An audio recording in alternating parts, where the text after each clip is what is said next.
ഈ വീഡിയോയിൽ ബംഗ്ലാദേശിൻ്റെ ഉള്ളിൽ ഒരു പുതിയ രാഷ്ട്രീയ പാർട്ടി എന്ന് പറഞ്ഞാൽ സ്റ്റുഡൻസ് രൂപീകരിച്ചൊരു പാർട്ടിയാണ്. അവാമി ഛാത്ര ലീഗ് എന്നാണ് ഈ പാർട്ടിയുടെ പേര്. അതായത് ഇവരെ ശരിക്കും മാധ്യമങ്ങളൊക്കെ റിപ്പോർട്ട് ചെയ്യുന്നത് ഇതിനു മുമ്പ് ഉണ്ടായിരുന്ന ഷേഖ് ഹസീനയുടെ അവാമി ലീഗ് പാർട്ടിയുടെ സെയിം വിങ് തന്നെയാണ്, സ്റ്റുഡൻസ് വിങ് തന്നെയാണ് ഈ അവാമി ലീഗ് ഛാത്ര എന്ന് പറയുന്നത് എന്നാണ് റിപ്പോർട്ട് ചെയ്യുന്നത്.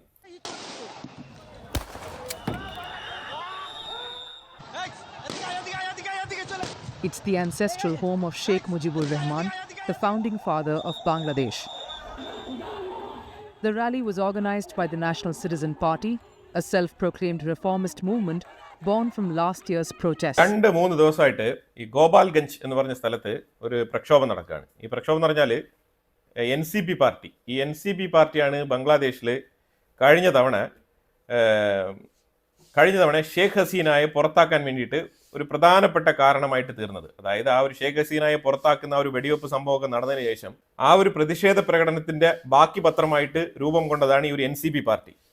ഇപ്പൊ സംഭവിച്ചിരിക്കുന്ന വേറെ ഒന്നുമല്ല, കഴിഞ്ഞ കുറെ കാലം കൊണ്ട് തന്നെ ഷേഖ് ഹസീനയെ ടാർഗറ്റ് ചെയ്തുകൊണ്ട് ഒരു പ്രതിഷേധം പല രൂപത്തിൽ നടക്കുന്നുണ്ട്. അത് ശരിക്കും പറഞ്ഞാൽ കഴിഞ്ഞ ഫെബ്രുവരിയിൽ ഷേഖ് ഹസീനയുടെ ഫാദർ ആയിട്ടുള്ള മുജിബുർ റഹ്മാന്റെ വീട് അതൊരു മ്യൂസിയം ആയിട്ടാണ് അവിടെ പ്രവർത്തിച്ചിരുന്നത്. ആ മ്യൂസിയം പോയി പൊളിക്കാനാണ് പോയത്. JCB ഒക്കെ കൊണ്ടുപോയി, ബുൾഡോസറൊക്കെ കൊണ്ടുപോയി അത് ഒരു സൈഡ് ഭാഗികമായിട്ടൊക്കെ പൊളിക്കുന്ന രംഗങ്ങളൊക്കെ അവിടെ ഉണ്ടായിരുന്നു. അപ്പൊ ഇതൊക്കെ കഴിഞ്ഞിട്ട് ഇത്തവണ ഈ ഗോപാൽഗഞ്ച് എന്ന് പറയുന്നത് ഈ ഷെയ്ഖ് മുജിബുർ റഹ്മാന്റെ ജന്മനാടാണ്. ആ ജന്മനാടിലുള്ള കുറച്ച് ആൾക്കാർ എന്തായാലും ഉണ്ടാവുമല്ലോ. ബംഗ്ലാദേശ് എന്ന് പറഞ്ഞ ഒരു രാജ്യം രൂപം കൊണ്ട സമയത്ത് ഉണ്ടായിരുന്ന ഒരു നേതാവാണ് ഈ ഷെയ്ഖ് മുജിബുർ റഹ്മാൻ.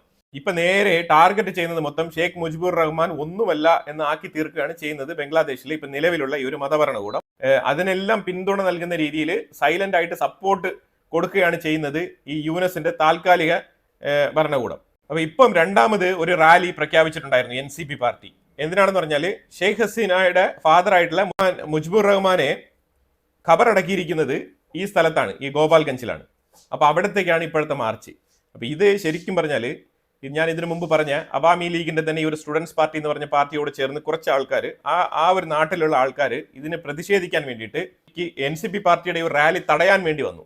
അങ്ങനെ തടയാൻ വേണ്ടി വന്ന സമയത്താണ് ഈ രണ്ട് കക്ഷികളും തമ്മിൽ അവിടെ ഒരു ക്ലാഷ് നടക്കുന്നത്.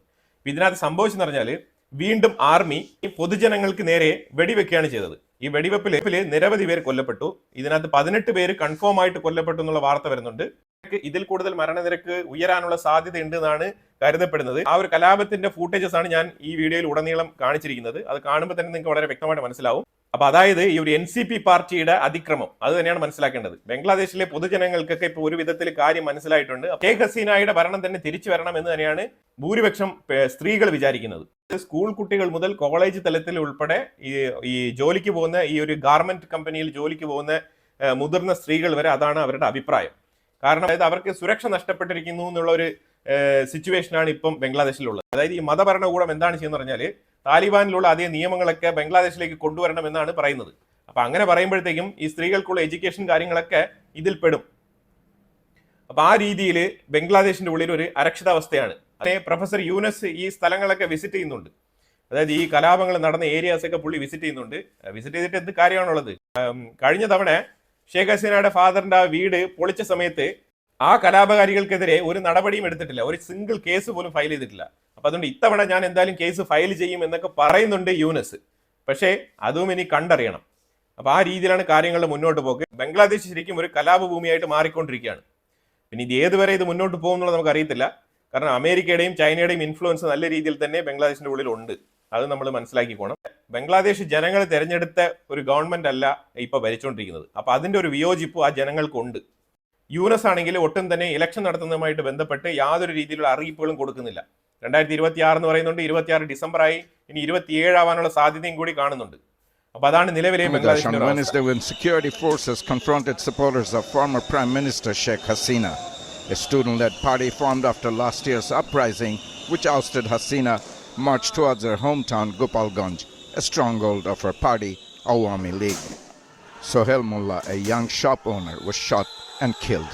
His uncle said he wasn't even involved in politics. He just got caught up in the chaos. My son called me from the railway station and told me Sohail had died in the violence.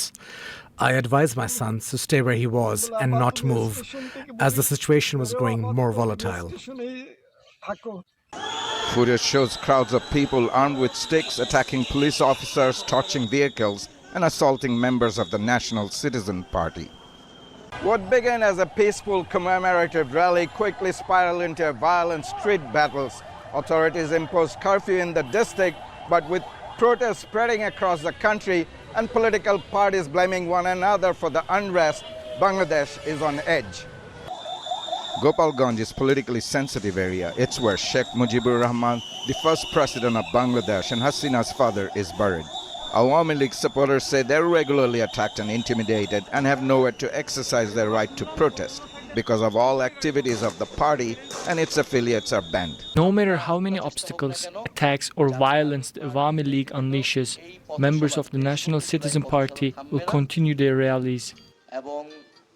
Home Affairs advisor Jahangir Alam Chaudhry says law and order has been restored in Gopalganj. But analysts say that as Bangladesh navigates a volatile political landscape, the violence raises questions about reconciliation, accountability, and the way forward ahead of general election scheduled for April next year. വെടിയേറ്റ് മരിച്ചു കിടക്കുന്ന ഒരു student അതിന്റെ തലയ്ക്ക് മേളിൽ ചെരുപ്പ് shoes ഇട്ട് ചവിട്ടുന്ന പോലെ കാണിക്കുന്ന ഒരു മിലിറ്ററി ഉദ്യോഗസ്ഥന്റെ കാല്, ഈ ഒരു ഇമേജ് ആണ് ഇപ്പോൾ ഏറ്റവും കൂടുതൽ വൈറലായിരിക്കുന്നത്. ഈ വൈറലായതുകൊണ്ട് തന്നെ അവിടെ ഇപ്പോൾ പ്രൊട്ടസ്റ്റ് കൂടുതൽ ശക്തിപ്പെടുന്ന ഒരു അവസ്ഥയാണ്. ശരിക്കും ബംഗ്ലാദേശ് വീണ്ടും ഒരു കലാപഭൂമിയായിട്ട് മാറിക്കൊണ്ടിരിക്കുന്നതായിട്ടാണ് നമുക്ക് മനസ്സിലാക്കാൻ പറ്റുന്നത്. We don't shoot at the civilian. It's not in our culture. We wanted that things should happen very peacefully, the peaceful transition, less of bloodshed, less of chaos and confusion.